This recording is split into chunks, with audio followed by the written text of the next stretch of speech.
नमस्कार, आप सभी का स्वागत मौसम खबर में। मैं हूं मुकुल शर्मा। मौसम खबर में आपको बताएंगे देश के कौन से ऐसे हिस्से जहां चल सकती हैं गर्म हवाएं, कहां होगी बारिश और इसके साथ साथ गरज चमक की स्थिति कहां बनेगी।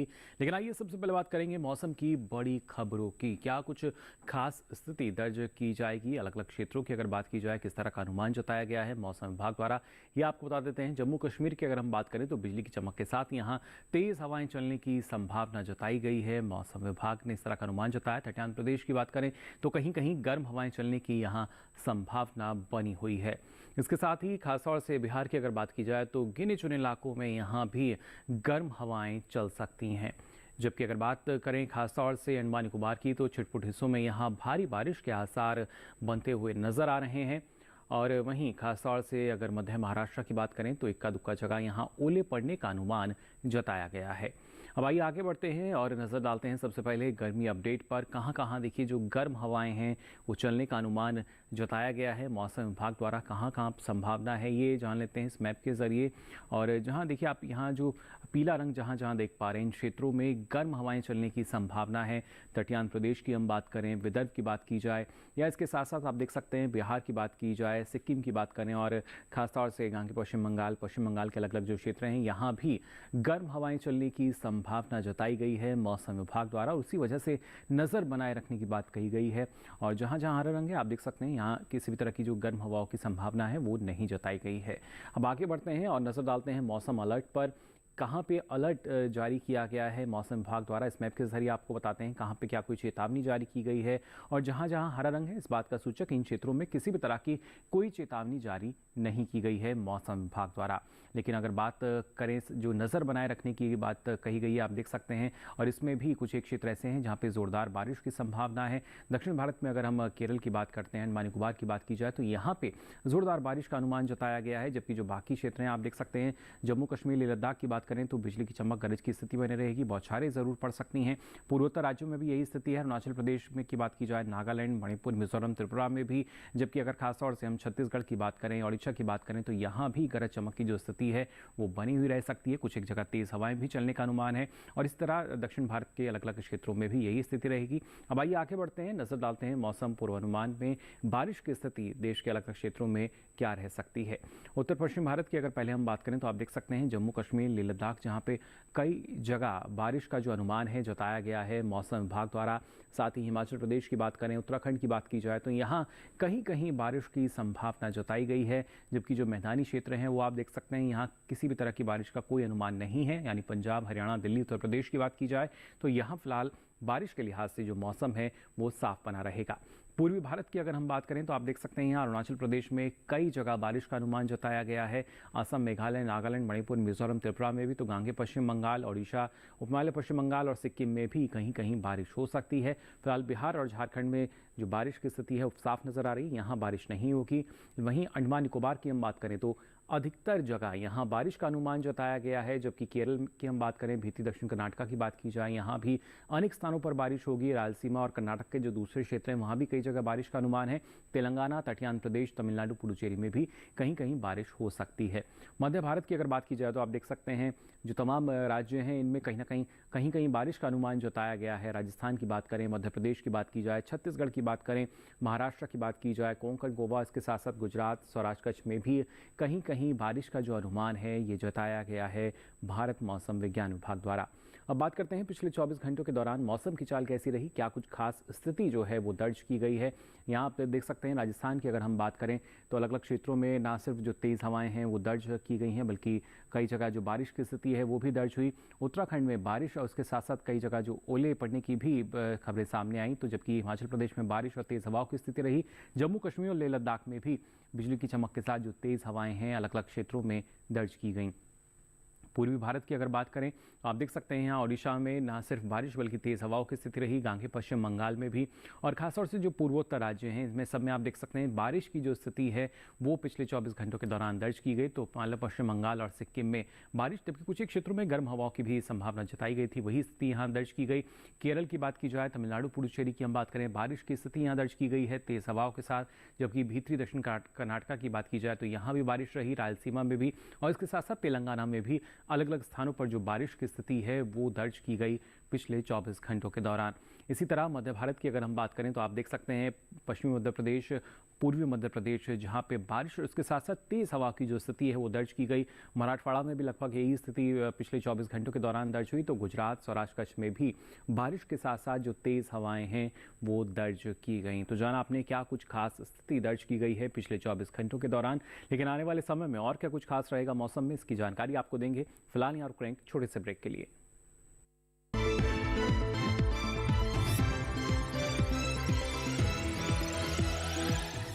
ग्रामीण विकास मंत्रालय द्वारा प्रायोजित महिलाओं को आर्थिक रूप से किया सुदृढ़। 6 राज्यों के 31,914 लाभार्थी महिलाओं को तसर रेशम की खेती में मिला सरकार का साथ। महिला किसान सशक्तिकरण परियोजना आत्मनिर्भरता की ओर एक महत्वपूर्ण कदम, केंद्रीय रेशम बोर्ड द्वारा कार्यान्वित।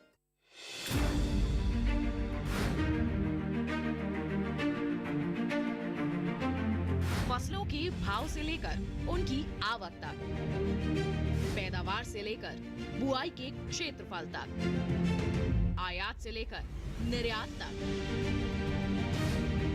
घरेलू से लेकर वैश्विक बाजार तक, मंडियों की सही और ताजा जानकारी पाएं। विशेषज्ञों की राय का लाभ उठाएं। देखिए मंडी खबर सोमवार से शनिवार शाम 5 बजे सिर्फ दूरदर्शन किसान पर।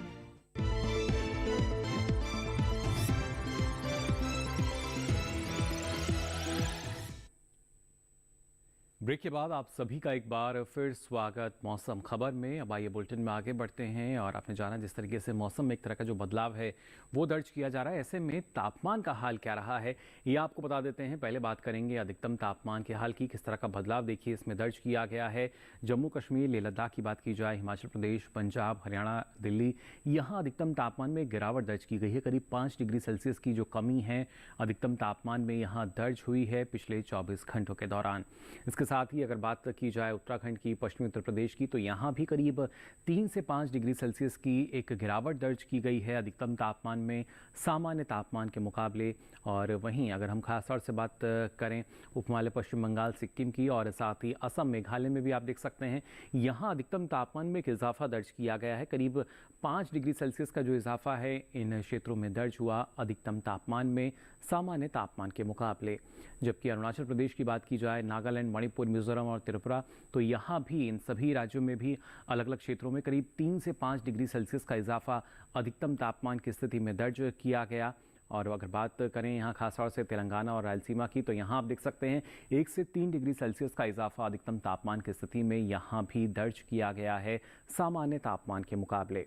वहीं अगर बात की जाए भीतरी उत्तरी कर्नाटका की और तटीय प्रदेश की, तो यहाँ भी आप देख सकते हैं करीब 3 से 5 डिग्री सेल्सियस का इजाफा जो है वो यहाँ दर्ज किया गया है। ज़्यादा दर्ज किए गए हैं यहाँ तापमान, अधिकतम तापमान की अगर खास तौर से बात की जाए। और इसके साथ साथ अगर नजर डालें हम मध्य महाराष्ट्र, कोंकण, गोवा, मराठवाड़ा, विदर्भ पर, तो आप देख सकते हैं इन क्षेत्रों में करीब 1 से 3 डिग्री सेल्सियस का इजाफा जो है अधिकतम तापमान की स्थिति में दर्ज हुआ पिछले 24 घंटों के दौरान। बात अगर की जाए यहाँ पे खास तौर से ना सिर्फ गुजरात की बात करें, पश्चिमी मध्य प्रदेश, पूर्वी मध्य प्रदेश, तो यहाँ भी इन क्षेत्रों में एक गिरावट देखने को मिली है। 1 से 3 डिग्री सेल्सियस की जो कमी है वो अधिकतम तापमान में दर्ज की गई है सामान्य तापमान के मुकाबले। इसके साथ साथ सबसे अधिक तापमान की अगर बात की जाए तो ओडिशा के संबलपुर में दर्ज हुआ 44.4 डिग्री सेल्सियस अधिकतम तापमान यहाँ दर्ज किया गया। न्यूनतम तापमान का हाल जान लेते हैं। आप देख सकते हैं गांगे पश्चिम बंगाल, बिहार और झारखंड की अगर बात की जाए तो करीब 1 से 3 डिग्री सेल्सियस अधिक यहाँ दर्ज किया गया है न्यूनतम तापमान सामान्य तापमान के मुकाबले पिछले 24 घंटों के दौरान। इन क्षेत्रों में आपने जाना किस तरीके से बदलाव जो है न्यूनतम तापमान की स्थिति में हुआ है। केरल, तमिलनाडु, पुडुचेरी की अगर हम बात करें तो यहाँ आप देख सकते हैं 1 से 3 डिग्री सेल्सियस का इजाफा यहाँ भी न्यूनतम तापमान की स्थिति में दर्ज किया गया है पिछले 24 घंटों के दौरान। हालांकि सबसे कम तापमान आप देख पा रहे होंगे हिमाचल प्रदेश के ऊना में दर्ज हुआ 16.5 डिग्री सेल्सियस यहाँ न्यूनतम तापमान दर्ज किया गया। तो जाना आपने किस तरह का बदलाव अधिकतम और न्यूनतम तापमान में दर्ज किया जा रहा है। लेकिन देश के प्रमुख शहरों की हम बात करें तो वहां पर अधिकतम और न्यूनतम तापमान की स्थिति क्या रही, आइए इस पर भी डालते हैं नजर।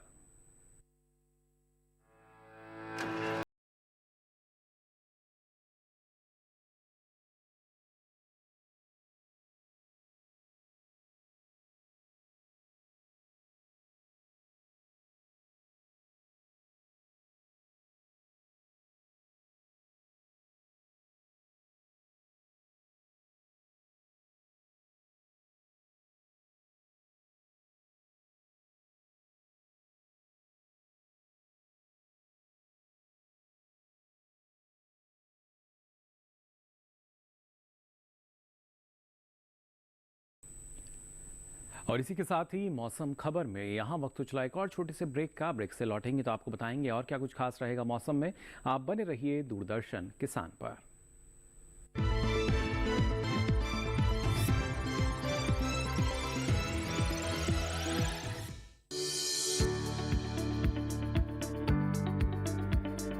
कृषि और पशुपालन है एक दूसरे के पूरक।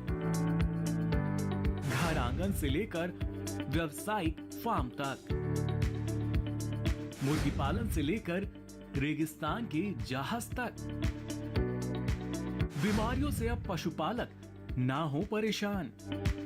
विशेषज्ञ करेंगे आपकी समस्या का समाधान। जुड़िए हमसे, पूछिए अपने सवाल। ईमेल के जरिए भी आप हमारे साथ जुड़ सकते हैं। हमारी ईमेल आईडी है ddkisanapc@gmail.com। हमारे टोल फ्री नंबर हैं 1800-113060 और 1800-113061। देखिए अपना पशु चिकित्सक हर रविवार शाम 6:30 बजे दूरदर्शन किसान चैनल पर।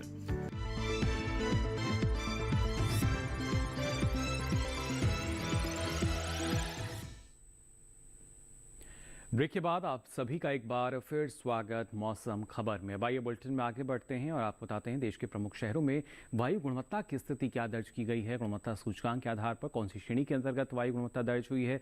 राजधानी दिल्ली की अगर बात की जाए तो आप देख सकते हैं 191 रहा गुणवत्ता सूचकांक और यहाँ संतोषजनक श्रेणी जो है वो फिलहाल वायु गुणवत्ता की नजर आई। बेंगलुरु की अगर बात की जाए 83 दर्ज किया गया गुणवत्ता सूचकांक यानी अच्छी श्रेणी के अंतर्गत यहाँ वायु गुणवत्ता दर्ज हुई। पुणे में 141 रहा यानी संतोषजनक श्रेणी यहाँ भी दर्ज की गई है वायु गुणवत्ता की। और इसके साथ साथ अगर बात करें हैदराबाद की तो आप देख सकते हैं यहाँ भी एक संतोषजनक श्रेणी 129 दर्ज किया गया गुणवत्ता सूचकांक। अब बात कर लेते हैं लखनऊ की तो आप देख सकते हैं 179 गुणवत्ता सूचकांक यहाँ दर्ज हुआ और संतोषजनक श्रेणी के अंतर्गत फिलहाल वायु गुणवत्ता यहाँ दर्ज की गई। वहीं कोलकाता की अगर बात की जाए तो 249 रहा गुणवत्ता सूचकांक और थोड़ी खराब श्रेणी के अंतर्गत यहाँ वायु गुणवत्ता दर्ज हुई। मुंबई में हालांकि 88 दर्ज किया गया गुणवत्ता सूचकांक और अच्छी श्रेणी के अंतर्गत यहाँ वायु गुणवत्ता दर्ज हुई। अहमदाबाद में भी आप देख सकते हैं अच्छी श्रेणी नजर आ रही है, 92 दर्ज किया गया है गुणवत्ता सूचकांक यानी वायु की गुणवत्ता अच्छी रही है। जबकि पटना की हम बात करें तो संतोषजनक स्थिति रही है, 191 जो गुणवत्ता सूचकांक है वो यहाँ दर्ज हुआ। अब आगे बढ़ते हैं, नजर डालते हैं पर्यटन पूर्वानुमान में जो प्रमुख पर्यटन स्थल हैं हमारे, वहाँ किस तरह का मौसम आपको मिल सकता है अगले 4 दिन। सबसे पहले अगर बात की जाए लद्दाख के लेह की तो आप देख सकते हैं रविवार, सोमवार, मंगलवार 3 दिन जो बादल हैं वो ज़रूर कुछ एक जगह छाए रहेंगे। जबकि बुधवार की अगर बात की जाए तो बुधवार में पूरी तरीके से जो मौसम है वो साफ नज़र आ रहा है और ऐसे में अधिकतम तापमान आप देख सकते हैं 15 से 17 डिग्री सेल्सियस के बीच में रहेगा। तो वहीं न्यूनतम तापमान करीब 3 से 4 डिग्री सेल्सियस के आसपास दर्ज किया जाएगा। तो रविवार से बुधवार तक का मौसम आपने यहाँ जान लिया। लेह में किस तरह का मौसम आपको मिल सकता है। बुधवार में मौसम पूरी तरीके से खुला रहेगा और इसके साथ साथ अगर हम बात करते हैं खासतौर से हिमाचल प्रदेश के मनाली की तो आप देख सकते हैं रविवार, सोमवार कुछ एक जगह जो बादल हैं वो ज़रूर छाए हुए रहेंगे, लेकिन मंगलवार और बुधवार में फिर ये जो बादल हैं बरसते हुए नज़र आ रहे हैं। बारिश की संभावना यहाँ के लिए जताई गई है और इस दौरान आप देख सकते हैं जो अधिकतम तापमान है कैसे वो 23 से 25 डिग्री सेल्सियस के आसपास हमें नज़र आएगा। और साथ ही साथ न्यूनतम तापमान की भी अगर बात की जाए तो ये करीब 13 से 14 डिग्री सेल्सियस के आसपास रह सकता है। तो ना सिर्फ जो तापमान है, हालांकि तापमान में कोई बड़ा बदलाव नहीं, लेकिन मौसम जो है उसमें ज़रूर एक बदलाव हमें यहाँ नज़र आ रहा है। साथ ही अगर बात करें पंजाब के अमृतसर की तो अमृतसर में आप देख सकते हैं रविवार और सोमवार कुछ एक जगह जो बादल हैं वो ज़रूर छाए हुए नज़र आ रहे हैं। मंगलवार में जो बादल हैं ये बरसते हुए नज़र आ रहे हैं। बारिश की जो स्थिति है वो यहाँ बनेगी। जबकि बुधवार में मौसम साफ रहने का अनुमान है। पर्यटन के लिहाज से बेहतर स्थिति रहेगी बुधवार में और ऐसे में जो अधिकतम तापमान है करीब 37 से 40 डिग्री सेल्सियस के आसपास दर्ज किया जाएगा। जबकि न्यूनतम तापमान आप देख सकते हैं ये करीब 24 से 25 डिग्री सेल्सियस के आसपास बने रहने का अनुमान जताया गया है भारत मौसम विज्ञान विभाग द्वारा। अब आगे बढ़ते हैं और आपको बताते हैं खासतौर से मणिपुर के इम्फाल में किस तरह का मौसम आपको मिलेगा। रविवार में आप देख सकते हैं कुछ एक जगह जो बादल हैं वो ज़रूर छाए हुए रहेंगे, लेकिन सोमवार, मंगलवार, बुधवार फिर 3 दिन अधिकतर जो क्षेत्र हैं इम्फाल की उनमें बारिश की संभावना जताई गई है। और ऐसे में जो तापमान है करीब 35 से 36 डिग्री सेल्सियस रहेगा। तो न्यूनतम तापमान जो है वो करीब 19 से 21 डिग्री सेल्सियस रह सकता है और तापमान में गिरावट जो है वो लगातार यहाँ ज़रूर नज़र आएगी, क्योंकि अगले 3 दिन जो बारिश है वो अधिकतर क्षेत्रों में दर्ज की जा सकती है। इस तरह का जो अनुमान है ये जताया गया है मौसम विभाग द्वारा। अब बात करते हैं तमिलनाडु के ऊटी की। ऊटी में देखिए लगभग यही स्थिति है। रविवार को भी बारिश का जो सामना है आपको करना पड़ेगा। सोमवार में भी बारिश की स्थिति है, मंगलवार में भी और बुधवार में भी, यानी चारों ही दिन जो बारिश की स्थिति है ऊटी में बनती हुई नजर आ रही है। और ऐसे में अधिकतम तापमान की अगर हम बात करें तो ये करीब 20 डिग्री सेल्सियस के आसपास रहेगा। वहीं न्यूनतम तापमान की बात की जाए तो करीब 12 डिग्री सेल्सियस के आसपास रह सकता है। तापमान में किसी तरह का कोई ज़्यादा बदलाव नहीं होगा, लेकिन चारों दिन जो बारिश की स्थिति है वो यहाँ बनी हुई रहेगी। ऐसे में थोड़ा सतर्क रहें, सावधान रहें। अब आइए आगे बढ़ते हैं, नजर डालते हैं कर्नाटक के मैसूर पर। तो मैसूर में भी आप देख सकते हैं रविवार की बात करें, सोमवार की बात की जाए, मंगलवार, बुधवार, चारों ही दिन जो बारिश की स्थिति है वो यहाँ बनते हुए नजर आ रही है। बारिश का अनुमान जताया गया है मौसम विभाग द्वारा। और यहाँ भी हम देख सकते हैं जो एक तापमान का जो ट्रेंड है वो लगभग वही है। जो अधिकतम तापमान है करीब 35 डिग्री सेल्सियस के आसपास रहेगा, तो न्यूनतम तापमान जो है करीब 23 डिग्री सेल्सियस के आसपास बना हुआ रहेगा। यानी तापमान में कोई ज़्यादा बदलाव नहीं होगा, लगभग एक समान रहेंगे अगले 4 दिनों के दौरान। लेकिन जो बारिश की स्थिति है वो मैसूर में यहाँ बनते हुए नजर आ रही है। अब बात करते हैं महाराष्ट्र के मुंबई की। तो देखिए रविवार में यहाँ पे अलग अलग क्षेत्रों में बारिश की संभावना जताई गई है। सोमवार में कुछ एक क्षेत्रों में जो बादल हैं वो जरूर छाए हुए रह सकते हैं, लेकिन फिर मंगलवार और बुधवार की अगर बात की जाए तो मौसम पूरी तरीके से खुला हुआ नजर आ रहा है। कोई भी खास गतिविधि इसमें दर्ज नहीं की जाएगी। और ऐसे में जो अधिकतम तापमान है करीब 33 से 35 डिग्री सेल्सियस के आसपास बने रहने का अनुमान जताया गया है। जबकि न्यूनतम तापमान की हम बात करें तो ये करीब 26 से 27 डिग्री सेल्सियस के आसपास दर्ज किया जाएगा अगले 4 दिनों के दौरान। अब आइए नज़र डालते हैं खासतौर से गुजरात के पोरबंदर पर। यहाँ किस तरह का मौसम देखिए बना हुआ नज़र आ रहा है अगले 4 दिनों के लिए। रविवार सोमवार की अगर बात की जाए तो कुछ एक जगह जो बादल हैं वो ज़रूर छाए हुए रह सकते हैं, बरसने की संभावना कम है। और फिर मंगलवार बुधवार में आप देख पा रहे होंगे मौसम पूरी तरीके से खुला नज़र आ रहा है, कोई भी खास गतिविधि इसमें दर्ज नहीं की जाएगी। और इस बीच अगर अधिकतम तापमान की हम बात करें तो ये करीब 36 डिग्री सेल्सियस के आसपास रहेगा, जबकि न्यूनतम तापमान जो है करीब 27 से 28 डिग्री सेल्सियस के आसपास दर्ज किया जाएगा रविवार से बुधवार यानी अगले 4 दिनों के दौरान। तो जाना आपने पर्यटन के लिहाज से किस तरह का मौसम आपको मिल सकता है, लेकिन जब बात की जाती है कृषि के लिहाज से तो ऐसे में जो हमारे किसान हैं मौसम को ध्यान में रखते हुए कौन कौन से कृषि कार्य कर सकते हैं, आइए जान लेते हैं इस रिपोर्ट में। आंध्र प्रदेश में गन्ने की रोपाई कर लें। गन्ने के खेत से खरपतवार निकालें। किसान लाल मिर्च की तुड़ाई कर सकते हैं। वहाँ आम के बागों की देखभाल करते रहें। साथ ही बाजरे की बुआई कर लें। यही तिल की बुआई कर सकते हैं। तिल में कीट लगने की संभावना बनी हुई है। ऐसे में तिल में कीटों से बचाव के लिए कीटनाशक छिड़कें। इसके अलावा धान की नर्सरी तैयार करते रहें। आंध्र प्रदेश में मक्के के खेत से जल निकासी का उचित प्रबंध कर लें। किसान लोबिया की बुआई कर सकते हैं। इसके साथ ही बैंगन की खेती के लिए नर्सरी तैयार करें। वहीं उड़द की बुआई कर लें। तेलंगाना में सोयाबीन की बुआई कर लें। किसान मक्के की बुआई करें। मक्के के खेत में सिंचाई कर ले। इसी तरह अरहर की भी बुआई करते रहें। अरहर के खेत में सिंचाई कर सकते हैं। इसके अलावा मूंग की बुआई कर लें। मूंग के खेत में सिंचाई करें। अभी कपास की बुआई करने का समय उपयुक्त है। भिंडी में कीट लगने का अंदेशा बना हुआ है। ऐसे में भिंडी में कीटों से बचाव के लिए कीटनाशक का छिड़काव कर लें। तेलंगाना में टमाटर में कृषि विशेषज्ञों की सलाह से कीटनाशक छिड़कें। इस समय बैंगन में कीटों से बचाव के लिए कृषि विशेषज्ञों की सलाह से कीटनाशक का प्रयोग कर लें। तो जाना आपने कौन कौन से कृषि कार्य आप अभी कर सकते हैं। आइए आगे बढ़ते हैं और आज की फसल में आपको जानकारी देते हैं टमाटर की खेती के बारे में, कैसे इसकी खेती बेहतर ढंग से हमारे किसान इस मौसम में कर सकते हैं। आइए जान लेते हैं ये सारी जानकारी हमारी इस खास रिपोर्ट में।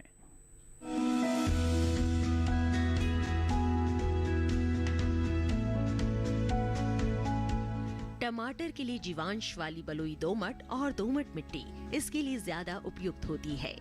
1 हेक्टेयर बुआई के लिए सामान्य किस्म का 400 से 500 ग्राम बीज चाहिए, जबकि संकर किस्म का 150 से 200 ग्राम बीज ही पर्याप्त होगा। जिन किसानों की पौध तैयार हो गई है वो अब इसकी रुपाई कर ले। रुपाई के लिए खेत को अच्छी तरह जोतकर मिट्टी को भुरभुरा बना ले और क्यारियां तैयार कर ले। हर क्यारी 0.75 मीटर चौड़ी और जरूरत के हिसाब से 5 से 10 मीटर लंबी हो सकती है। ध्यान रहे कि सीमित बढ़वार वाली फसल के लिए कतार से कतार के बीच की दूरी 60 सेंटीमीटर और पौध से पौध की दूरी 45 सेंटीमीटर होनी चाहिए, जबकि असीमित बढ़वार वाली फसलों में कतार से कतार की दूरी 75 सेंटीमीटर और पौध से पौध के बीच की दूरी 50 सेंटीमीटर होनी चाहिए। रुपाई दोपहर बाद करना ज्यादा बेहतर रहेगा। रुपाई के तुरंत बाद जरूरत हो तो हल्की सिंचाई कर दे। बाद में जब भी आवश्यक हो तो पानी देते रहे। खरपतवार नियंत्रण के लिए समय समय पर निराई गुड़ाई करते रहे। टमाटर में कई तरह की बीमारियां भी लग सकती है। झुलसा रोग में पुरानी पत्तियां पीली हो जाती है। टमाटर की फसल में विषाणु से फैलने वाला मौजिक रोग भी खतरनाक है। इसमें पत्तियां सिकुड़ जाती हैं और पौधों की बढ़वार रुक जाती है। रोकथाम के लिए सिकुड़ी पत्तियों को उखाड़ कर जला दे। टमाटर में पत्ती, तना और फल भेदक कीट लगते हैं। इससे ग्रसित पत्तियां गिर जाती हैं। रोकथाम के लिए विशेषज्ञों की सलाह पर उचित दवाओं का छिड़काव करें। तो जाना आपने कैसे इस मौसम में बेहतर ढंग से आप इसकी खेती कर सकते हैं और इसके लिए जानकारी का होना बेहद ज़रूरी। और ये सारी जानकारी अब आप देख सकते हैं डीडी किसान के यूट्यूब चैनल पर भी। इस QR कोड को स्कैन करें, जिसके बाद आप पहुंचेंगे हमारे यूट्यूब चैनल पर और यहाँ मौसम खबर के साथ ये सारी जानकारी अब आप कभी भी कहीं भी ले सकेंगे। तो फिलहाल के लिए इस बुलेटिन में बस इतना ही। मौसम की ताज़ा जानकारियों के साथ फिर होंगे हाजिर। तब तक के लिए दीजिए इजाज़त। नमस्कार।